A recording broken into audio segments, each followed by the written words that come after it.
Bonjour à tous et bienvenue sur notre chaîne. Aujourd'hui, nous allons aborder un sujet qui suscite beaucoup d'intérêt: comment les garçons juifs échappent-ils au service militaire? Les méthodes utilisées peuvent parfois choquer, mais elles sont intrigantes et méritent d'être explorées.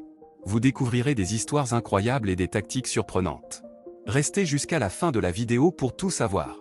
Et n'oubliez pas de vous abonner à notre chaîne, de liker cette vidéo et de laisser vos commentaires.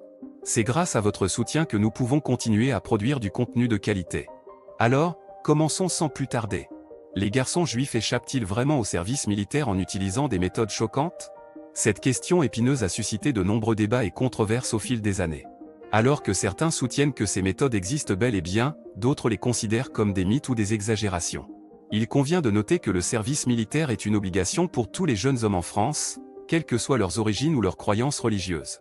Cependant, il existe des exceptions pour certaines communautés religieuses, y compris la communauté juive, qui peuvent bénéficier d'une dispense de service militaire.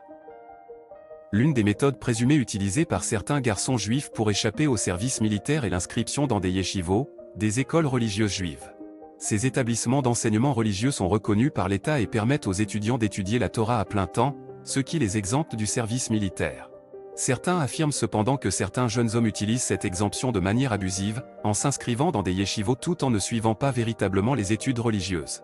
Une autre méthode supposée utilisée par certains garçons juifs consiste à prétendre souffrir de problèmes de santé mentale ou physique afin d'obtenir une dispense du service militaire. Cette pratique, connue sous le nom de réforme, a été critiquée pour sa possible exploitation du système et son manque d'éthique.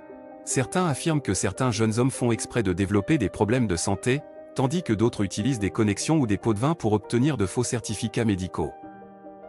En outre, il existe des rumeurs persistantes selon lesquelles certains garçons juifs utilisent des moyens moins orthodoxes pour échapper au service militaire. Ces rumeurs vont des mariages arrangés à des déménagements à l'étranger, en passant par des interventions politiques ou des contrats avec des organismes de sécurité privés. Cependant, il est important de noter que ces allégations ne sont pas étayées par des preuves tangibles et peuvent être le fruit de stéréotypes ou de préjugés.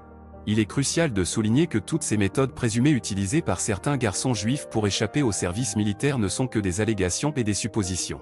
Il est injuste de généraliser et de stigmatiser toute une communauté en se basant sur ces rumeurs.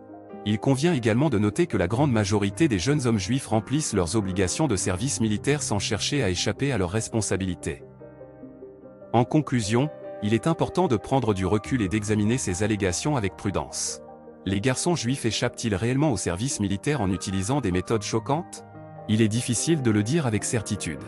Ce qui est certain, c'est que le service militaire est une obligation pour tous les jeunes hommes en France, et que ceux qui cherchent à échapper à cette obligation peuvent faire face à des conséquences juridiques. Il est essentiel de traiter chaque cas individuellement et de ne pas généraliser.